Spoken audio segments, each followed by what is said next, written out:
बटे ए चुप रख रहो तो चिड़ा के दिमाग खराब कर देते ज्यादा नाश्ता भइल बा का आज वाला बोतल ठाके सुनिए ना बोतल हमारे नहीं बोतल ये लगा अब ना बैठे तो जे उनका घरे गनियो तो चाहे ना मिलला यहाँ दुकान खुलल बा आज एक हंडा दूध धइले बलिया आके तरह के स्पेशल माल पिया दी तू कहो ची लेके आइल बड़ो अच्छा हम मीडिया वाला ला खिसिया के गइल लो हां आ सुनते बोलो सुनी लो अब हम चाह के दुकान नहीं कर जब जीव जरेला केहू के देह पर 10 वाली ईटा बिक बनू तो एक वाली कुछ ना कुछ कही और तू फैसिलिटी अपन मांगे लगबो है तरह के तू अपने के फोन पे बराबर काले के राम खानी लागो तरले हो आ कि ना लागो तरले हो एकरो तो जवाब केहू दे।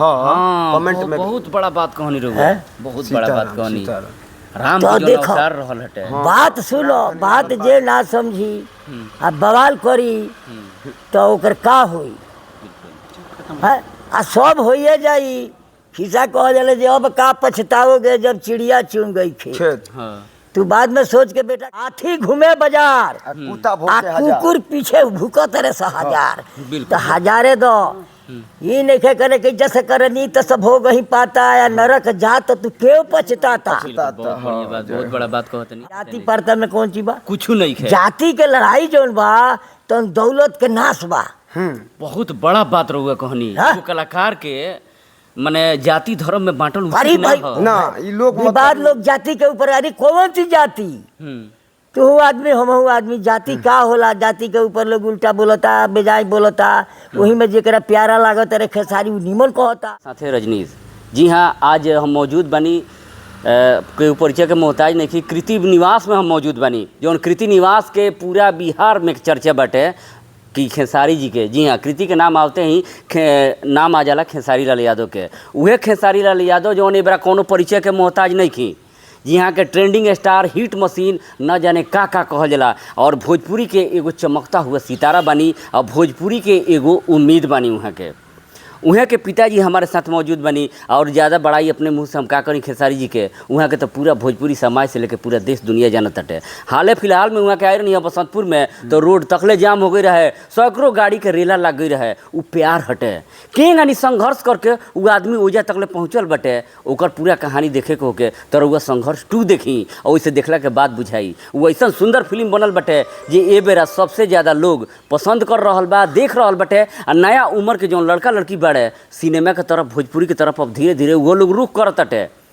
ऐसा सफलता वो संघर्ष 2 के मिल रहा बटे जे दिल गदगद हो गई बटे तो वह जानकारी लेवे खातिर एगो पिता के सीना कितना चौड़ा भइल बटे अपना बेटा के उपलब्धि से वह जाने के हम प्रयास करें। मंगरू चाचा और बहुत बहुत स्वागत बटे। स्वागत के तोहरा भाई हम आशीर्वाद देतनी। अच्छा संघर्ष 2 जब फिल्म आइल हटे ओकर बहुत ज़्यादा चर्चा हो रहा बटे और भोजपुरी में ऐसा फिल्म आइल बटे कि जौना के सभी लोग सराह रहल बटे बाबू निमना के सुर निमना के सराहना दुनिया जे निमन इस दुनिया में काम करी ओकर निमन जे जानत होई आ निमन समझत होई उ तो कही जे ह का बेटा अरे बेटा तो है ह बेटा हमार ह बाकी का ह बेटी ना हो बेटा ह तो जवन जिंदगी में वो कोई दहलस हमार बेटा तो चरण में हम सचिनवा हो बा रसूलपुर वाला तो अब ये लोग के भेजल सा तो कहे के मतलब है बहुत संघर्ष सबका निमन लागत तो हमार तो उ धन हो कलेजा हो जिगर हो तो हमारा से सराहना कौन चीज पूछो तेरा बाप से कितना सीना ऊंच हुई तो अभी कुल पूछे वाली बात नहीं खेल बाहर जो कहे के कहलो। लेकिन देखिए जे भोजपुरी में जौन बाटे फिल्म बनत रहला अभी जौन संघर्ष 2 गइल बटे वाकई में मील के पत्थर साबित भइल बा जे चारों ओर से एकर सराहना हो रहल बटे आ लागत हटे जे भोजपुरी के जौन मान सम्मान जौन बाटे अब धीरे धीरे बढ़त हटे भोजपुरी के विवादी नहीं खेलू ना बिल्कुल ना तो फिर विवादी गवला के का जरूरत बा। जी जी भगवान तो इस दुनिया में 2.5 गो जाति दिले बड़े एगो मर्द एगो मेहरारू आधा में हिजड़ा हाँ सीताराम जाति 2.5 गो बा एमे केहू ओहरी बा केहू दुसाद बा केहू कोयरी बा कुछ बा एक जगह खड़ा करा तो तू बतैबो ना बतैबो काहे तो हमनी इंसान है सब इंसान सब इंसाने नियर बाड़े आ सबकर खून हमनी के एक ही बा आ एक कंपनी के हमनी तैयारी बनी आ ई बात केहू के बुझाते नहीं के जाति परता में कौन चीज बा कुछ नहीं है जाति के लड़ाई जौन बा तो दौलत के नाश बा। बहुत बड़ा बात रहुआ कहनी कलाकार के माने जाति धर्म में बांटल अरे भाई ना ये लोग विवाद लोग जाति के ऊपर अरे कौन सी जाति तू आदमी हमहू आदमी, जाति का होला, जाति के ऊपर लोग उल्टा बोलता, बेजाय बोलता, वही में जेकरा प्यारा लागत रे खेसारी उ निमन कहता। तो ई दुनिया हो, दुनिया के पीछे बबुआ तू लगभग दौड़े तो तारा सकान ना होई जे के का कहता। बाकी निमन चीज जे निमन सुनी उ निमन जरूर कही जी। एकदम बहुत बहुत बहुत बढ़िया बात कहनी। और साथ में ही हम लोग ऐसे जाने के चाहिए जब आगे बढ़ल जाला, हाँ। जैसे कहनी है जब आगे बढ़ल जाला तो पैर खींचे वाला ढेर लोग होला। ईसा होला जे हाथी घूमे बाजार कुत्ता आ भौंके हजार। कुकुर पीछे भूकत रहे 1000। बिल्कुल। तो हजारे दो ये नहीं करे कि जैसे करनी तो सब हो गई पाता या नरक जा तो तू क्यों पछताता। बहुत बढ़िया बात, बहुत बड़ा बात कहतनी। हाँ सरग नरक कही बा कहाँ नरक सरक हो बा, सरग यही जबा या नरक यही जबा, सब यही जीवा। सब तो तेरा देखे के यही मिल जाई। जैसन करनी हो सान भरनी। अच्छा राहुल नातिन भी वो फिल्म में बहुत अच्छा एक्टिंग और करी, एगो बहुत बात अच्छा लगा। एगो बात पूछे ना आप तू तो सब। हमार खून ही हो, हाँ हमार लक्ष्मी ही हो। वह धरती पर देवी के रूप लेके हम तू कीर्ति नाव धैल, हम कीर्ति नाव ना धरियो कर। हाँ। हम उ पैदा भइल बिया दशहरा, यह दशहरा बीतल हो। जी जी। यही में पैदाइश ले ले बिया आ हम ओकर नाव भवानी धैले बनी। भवानी हाँ। बहुत माने एगो बेटी के जौन बेटी के एबरा जौन दशा हाँ। कइल जाता टे लोग करत हमार ताटे, जे बेटी भवानी होता तो बिया। रोए लागत ताटे, रोए लागत भवानी ताटे। रही हाँ भवानी रही। साक्षात बिल्कुल। भवानी है। बिल्कुल जहाँ तक ले देखल जाता है जे बेटी जेकरा पैदा हो जाता है उ लागत है दुख रोए, लेकिन बेटी राम के सूरत माने लेके साक्षात अयोध्या में हमार बाबू खड़ा रहे हाँ तो कहाँ के उ कोई जे राम खानी नहीं खोल लागो। ऊपर का काम थे, ऊपर का काम राम जन बन रहनी है। हाँ, राम बन रहनी है। अब हम और लोग से पूछा तनी जो राम बोल रहे हैं तो राम खानी लागो तरले हो आ कि ना लागो तरले हो, इकरो तो जवाब केहू दे। हाँ कमेंट में बहुत बड़ा बात कहनी रहो, हैं? बहुत बड़ा बात कहनी। सीताराम। राम तो के जौन देखो। अवतार रहल हटे। बात सुनो, बात जे ना समझी आ बवाल करी तो ओकर का होई है? आ सब होइए जाई।